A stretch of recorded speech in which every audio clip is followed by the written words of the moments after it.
처음 하는 장사의 가게 터라도 같이 봐주려고 했는데 아내는 다른 장사를 하고 있는 친구와 알아보겠다고 했습니다.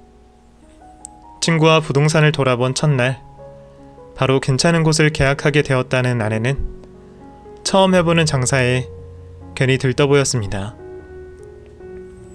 그런 아내에게 제 선물이라며 가게 인테리어를 직접 해주겠다고 했죠.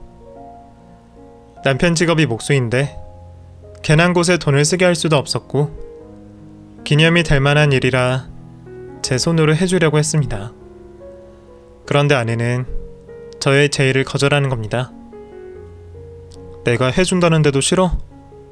정말 괜찮아. 당신 하루 일당이 얼만데. 고급 인력을 어떻게 그냥 써.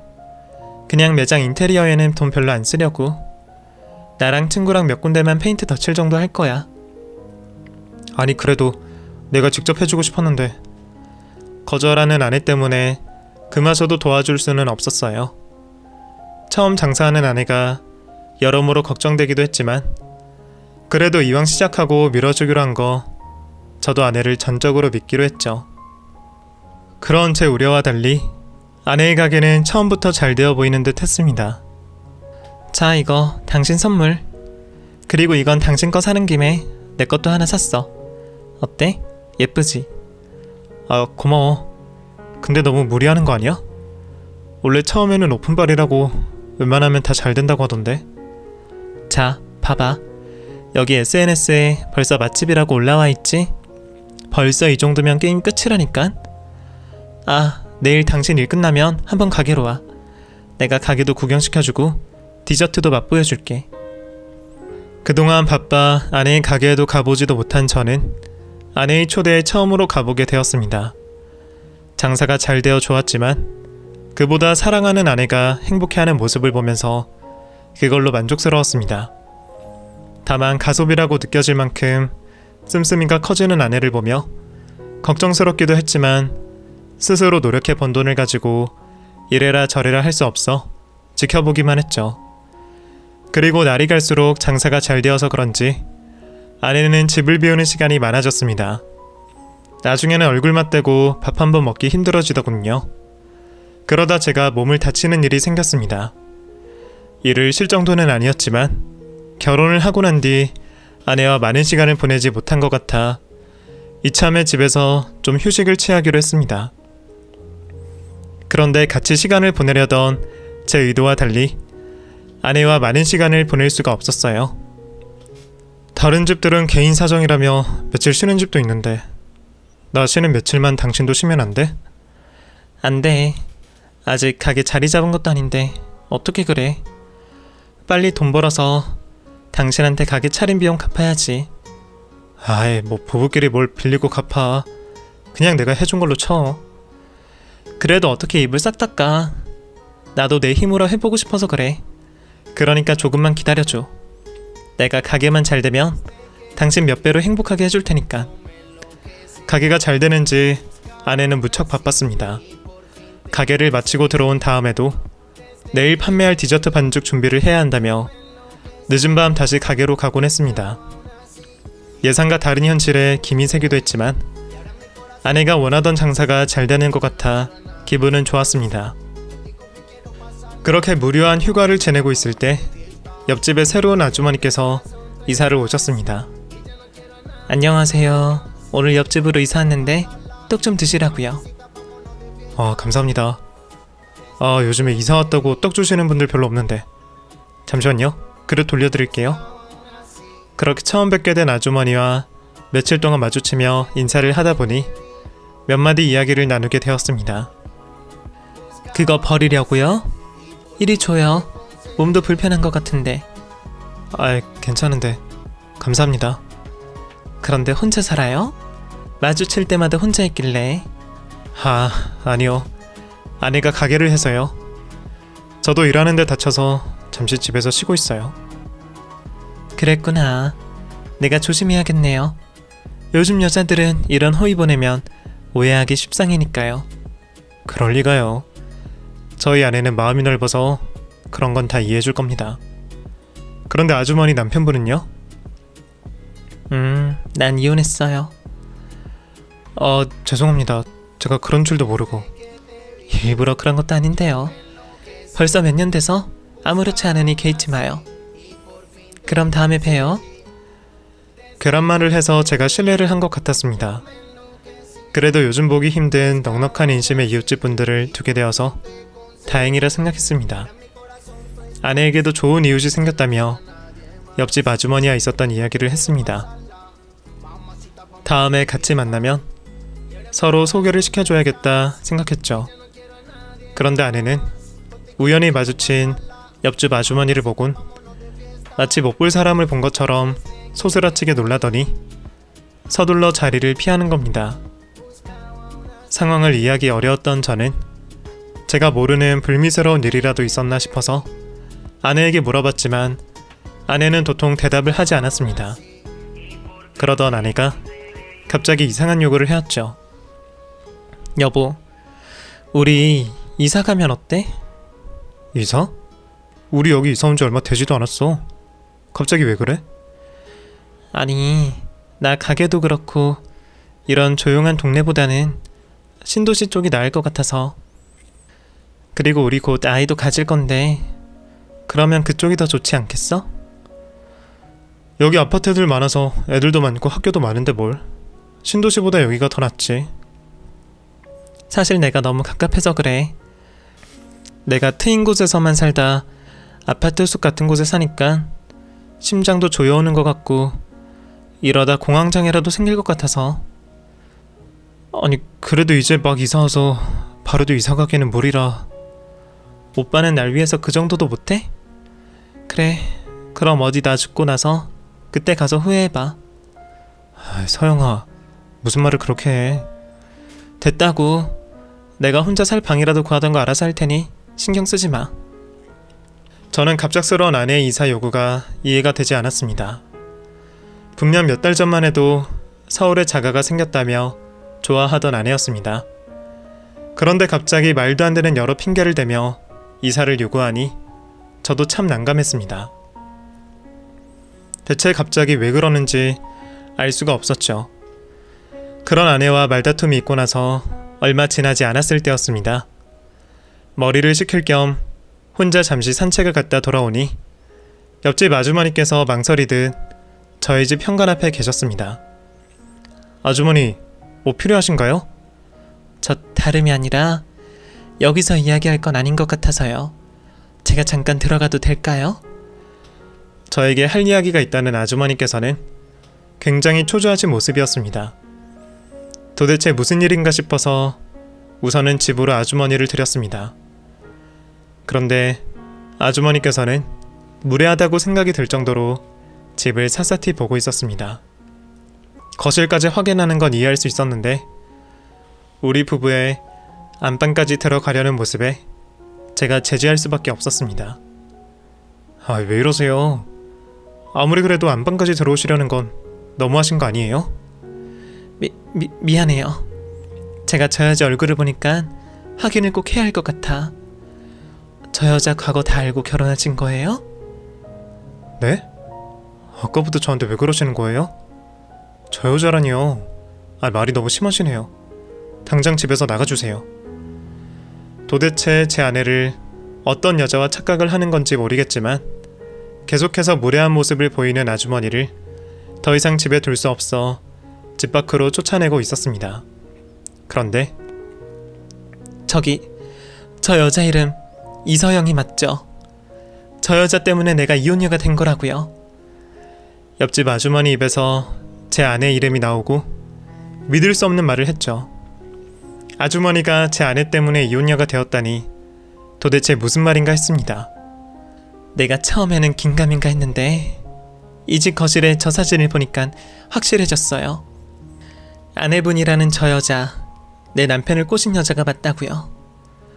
저 여자 과거 다 알고 있다면 나도 이 자리에 있을 이유가 없지만 아니라면 내 이야기를 들어보고 결정해요. 사기꾼한테 속은 결혼 유지할 수 없잖아요. 아주머니, 무슨 사정인지는 모르겠지만 혹시라도 거짓말하거나 이상한 이야기 하신다면 저도 가만히 있지 않을 겁니다. 아시겠어요? 그래요. 나한테 증거까지 다 있으니까 기다려봐요. 증거를 가져오겠다며 자신의 말에 확신을 가진 아주머니를 보니 저도 점점 불안해지기 시작했습니다. 믿고 싶지는 않았지만 아주머니의 말처럼 제가 모르는 아내의 과거가 있다면 어떻게 해야 할지 상상하기도 싫더군요. 제가 초조하게 불안한 상상을 하던 사이 아주머니께서 집에서 증거들이라며 여러 서류들과 사진을 가지고 왔습니다. 자, 봐요. 이게 내가 전 남편이랑 이혼 관련한 소송이고, 이건 저 여자에 대한 상간녀 소송. 이건 제가 외도 관련으로 모아둔 증거들이에요. 아주머니께서 증거라며 펼친 사진이 한눈에 들어왔고 그곳에 찍혀있는 여자는 누가 봐도 제 아내가 맞았습니다. 어때요? 이 여자 아내분이 맞죠? 이럴수록 정신 차려야 해요. 우선 그 여자 관련된 내 이야기를 듣고 다음을 생각해봐요. 믿을 수 없는 상황에 아주머니께서 제게 자신의 이야기를 들려주었습니다. 2년 전 남편과 결혼한 지 15년 차인 아주머니께서는 이전까지만 해도 행복한 가정을 꾸리고 사셨다고 합니다. 불임으로 두 분 사이에는 아이가 없었지만 15년이 되도록 신혼부부처럼 사이좋게 지내셨다고 합니다. 아주머니의 남편분은 중소기업의 사장님이셨고 그 회사에 제 아내가 비서로 입사하게 되었죠. 이전까지도 여성 관련으론 아무런 문제가 없었던 남편을 믿었던 아주머니께선 제 아내와 남편분의 수상한 모습에도 단순한 노사관계로 생각하셨다고 합니다. 하지만 점점 외도가 의심되는 모습에 결국 사설업체 의뢰를 하게 되었고 두 사람의 뒤를 켰다고 합니다. 그렇게 두 사람의 외도를 알게 된 아주머니는 증거를 직접 모았고 이혼 소송과 상간녀 소송까지 하게 되었던 거죠. 이혼 소송하고 상간녀 소송하면서도 둘이서 죽고 못 사는 모습을 보이길래 저는 전 남편이랑 저 여자가 결혼이라도 하려는 줄 알았어요. 그래서 904호 아내분 보면서도 설마 했고요. 저 여자랑 결혼한 지는 얼마나 된 거예요? 아니, 만난 지가 얼마나 된 거예요? 혹시 그동안 수상한 점은 없었어요? 아주머니께서는 몰아치듯 저에게 질문을 하셨고 당장 믿을 수 없는 진실에 혼란스러웠던 저는 스스로 정리할 시간이 필요했습니다. 죄송하지만 아주머니, 제가 너무 혼란스러워서요. 혹시 아내와 마주치시더라도 모른 척 해주세요. 저 스스로 정리를 해야 할 것 같아서요. 그래요. 지금 당장은 혼란스러울 텐데 내가 언제든지 도와줄 테니 필요하면 날 불러요. 혼자서 정리를 해보다 아내의 말을 어디까지 믿어야 할지 혼란스러웠습니다. 저와 아내가 처음 만난 게 1년 6개월 전이니 아주머니께서 말한 2년 전이라면 그 일이 있고 6개월 만에 저를 만나게 된 일이었습니다. 그리고 2년 전이라면 아직 유학 중이어야 했습니다. 아내의 말보다 제 눈앞에서 놓인 증거들을 믿을 수밖에 없었고 아내를 의심하게 되었죠. 당신 유학 말이야. 미국 어디에서 공부했다고 했지? 어? 왜? 갑자기 그게 왜 궁금한데? 그냥 갑자기 궁금하기도 하고 나중에 당신 살았던 곳 여행이나 가볼까 하고. 어디야? 그게 뉴욕. 뉴욕이야. 그래? 뉴욕이야? 근데 당신 샌프란시스코에서 공부했다고 하지 않았어? 내가 언제 샌프란시스코라고 했어. 당신이 잘못 기억하는 거야. 공부한 곳은 뉴욕이야. 그리고 난 거기 좋은 기억이 없어서 별로 가고 싶지 않아. 일도 바쁘고. 유학 시절 살았던 곳을 묻는 제 질문에 당황하는 아내는 처음에 저에게 말했던 지역과 다른 곳을 이야기했습니다. 한창 추운 겨울날을 맞아서 과거 자신이 따뜻한 지역에서 있었다며 그곳의 날씨를 그리워했거든요. 그것 말고도 제가 은근슬쩍 물어보는 질문마다 기억과 다른 이야기를 하는 아내를 믿을 수가 없었습니다. 하나씩 확인해 보고 싶었던 저는 다음날 연락 없이 아내의 가게를 방문했습니다. 가게에는 어쩐 일인지 아내가 보이지 않았습니다. 직원으로 보이는 분을 붙잡고 아내의 행방을 물어봤더니 저에게 정색을 하는 겁니다. 저 여기 사장님 어디 갔나요? 네? 손님 뭐 때문에 그러시는 거죠? 아, 이상한 사람은 아니고요. 제가 여기 사장 남편 되는 사람인데요. 잠깐 들렸는데 아내가 보이지 않아서요. 저기 무슨 착각하시는지 모르겠는데 제가 여기 사장인데요? 네? 그럴 리가요. 여기 이서영 씨 가게 아니에요? 저 이서영 씨가 누군지도 모르고요. 제가 여기 2년 넘게 장사하고 있는 곳이거든요. 아니 죄송한데요. 저번 달 21일에 제가 여기에 있었는데. 저번 달이요? 아, 혹시 단발의 여성분이요? 그날 그분께서 여기 가게 통째로 대관하셨어요. 저희가 종종 대관비를 받고 빌려드리거든요. 알고 보니 아내는 가게를 차리지도 않고 남의 가게를 대관해서 저를 감쪽같이 속였던 겁니다. 그렇다면 매일 이 여자는 어디를 나갔던 것이고 지금은 어디에 있는 건지 너무 궁금했어요. 아내의 뒤를 밟기로 한 저는 집에 돌아가 모른 척하기로 했죠. 가게 일이 바빴다며 천연덕스럽게 거짓말을 하는 아내를 보니 놀랍기보다 무서워지더라고요. 어쩜 얼굴색 하나 변하지 않고 정말 가게에 있었던 것처럼 그날 하루 있었던 일을 이야기하고 있으니까요. 다음날 아내의 뒤를 따라가 보니 제가 처음 본 친구들과 만나고 있었습니다. 하루 종일 PC방과 카페, 쇼핑 등 디저트 가게와는 전혀 상관없는 생활을 하더군요. 굳이 왜 저를 속여가면서까지 거짓말을 하고 있는지 이해가 되지 않았습니다. 오후가 되어서 준비한 디저트가 다 팔렸다면 집으로 온 아내는 다시 가게로 돌아가 내일 판매 준비를 해야 한다며 저녁이 되자 나갔습니다. 뒤쫓아가 보니 이번에는 제가 놀랄만한 곳으로 아내가 들어갔습니다. 그곳은 여성 전용 호스트바였죠. 그 모습을 직접 목격한 저는 도대체 제가 누구와 살고 있는 건지 혼란스러웠습니다. 현모양처 같았던 아내는 어디 가고 저런 양아치 같은 여자만 있었으니 말이죠. 저는 그 여자를 잡아 따져 묻기 전에 혹시나 싶어 옆집 아주머니에게 조언을 구했습니다.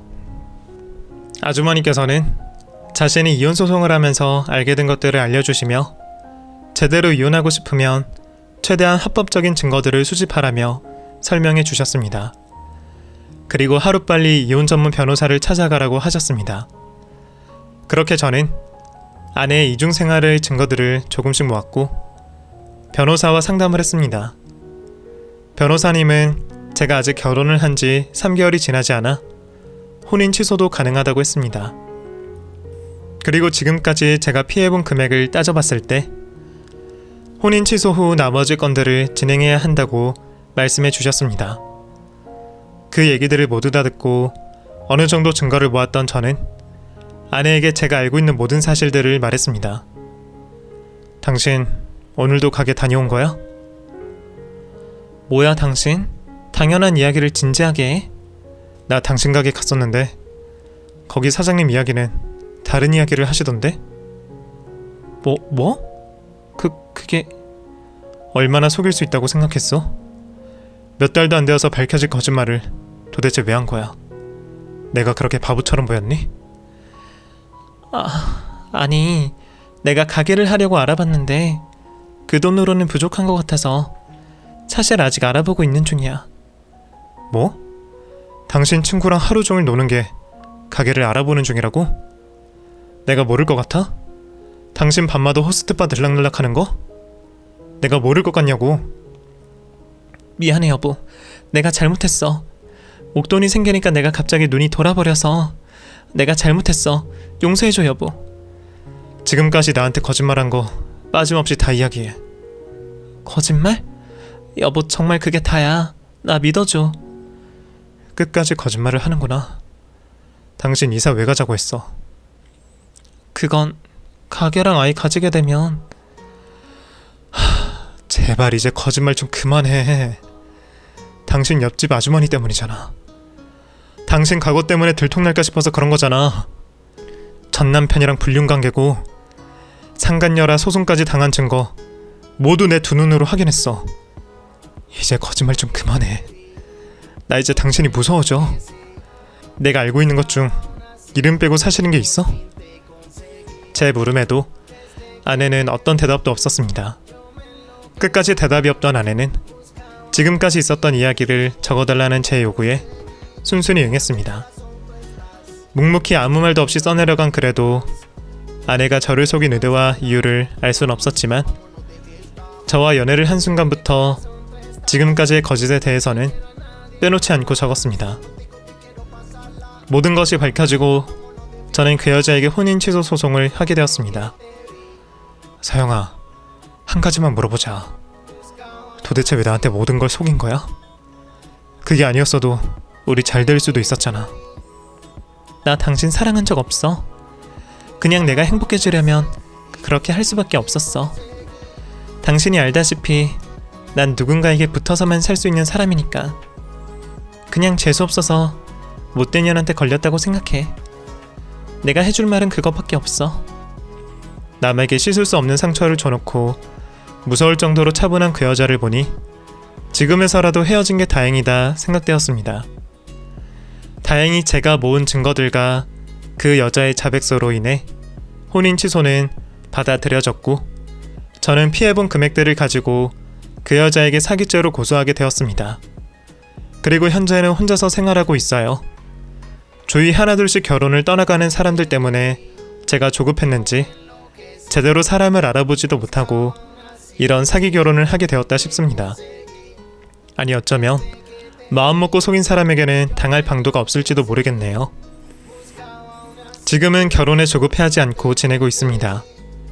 오히려 혼자인 생활을 즐기면서 저 스스로를 알아가고 있어요. 바쁘게 살다 보니 몰랐는데 제 스스로를 너무 모르고 있었습니다.